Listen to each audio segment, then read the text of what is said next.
Today I will question the performance of the highly praised bookshelf speakers from Bowers&Wilkins. Are they really as good as they often say in reviews on the web? Let's see.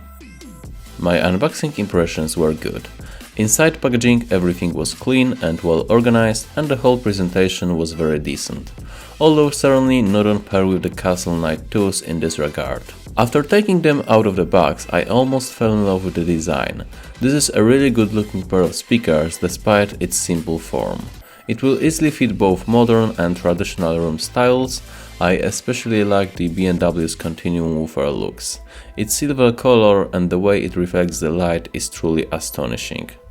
The build quality is definitely solid, although veneer could have slightly higher quality feel to it. Also because of that, whole cabinet is unfortunately difficult to clean, being a fingerprint magnet.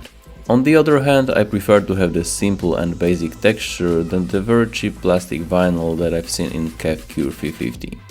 If I had to nitpick more, maybe the tweeter mesh could have slightly more sophisticated pattern, but anyway it looks great. I really like the dark aluminum ring surrounding pretty B&W's decoupled double dome tweeter. Baseboard and speaker terminals on the back are without a doubt exceptionally nicely made, especially for the class and price. As a reference, in my opinion, overall build quality is easily on par with the Monitor Audio Bronze 2, DALI Sensor 3, and it's miles ahead of the KEF Q350. But without further ado, most importantly, the sound quality. Right off the bat I can tell you that in my opinion reviewers are often too forgiving for those speakers and won't mention anything about its flaws. But first things first, the sound signature is energetic, meaning you get a lot of clarity, tight bass response and high level dynamics. In comparison with the KEF Q350, B&W's offers much better separation and sound imaging.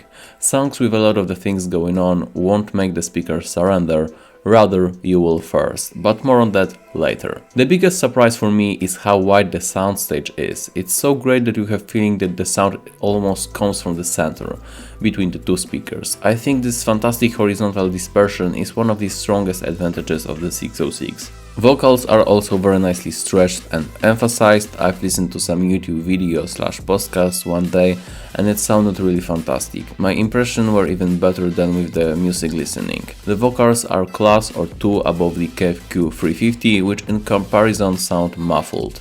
All the synths in the background are very nicely extended. I really like the mids, not only vocals but all the instruments in those frequencies sound great. Sound signature in mid-range specifically may be a bit cold, but it's interesting and enjoyable.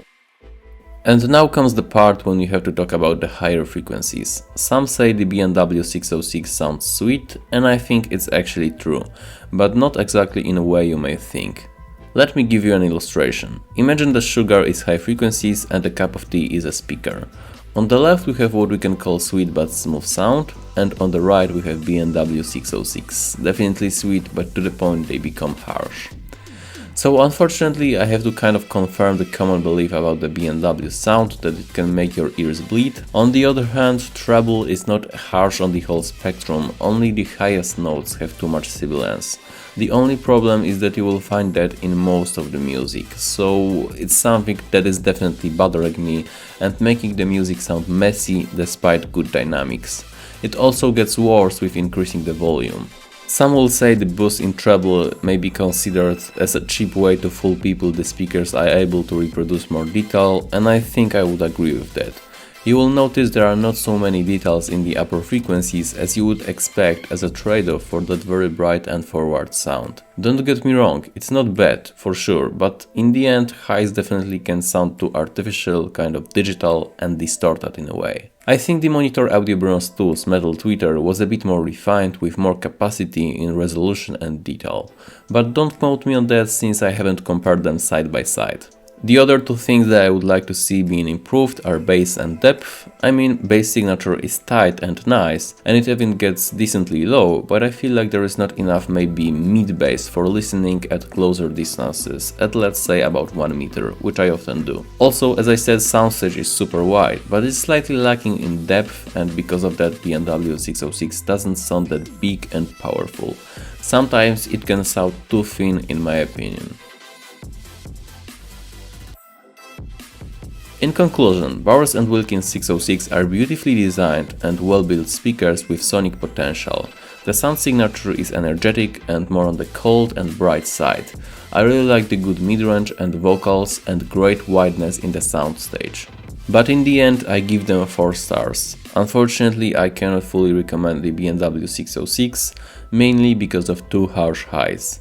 I think it's something troublesome which makes the speakers not universal, and even potential workarounds with warm amplifiers simply may not work. That said, I can see some people won't mind the civilians, especially with some music genres, so I advise auditioning them first before buying. You may also consider similar monitor audio bronze tools with, I think, a bit more refined tweeter. If you like this content, consider supporting my channel by subscribing and rating this video.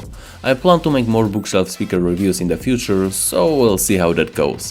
Thank you all for watching, see you in the next one, peace.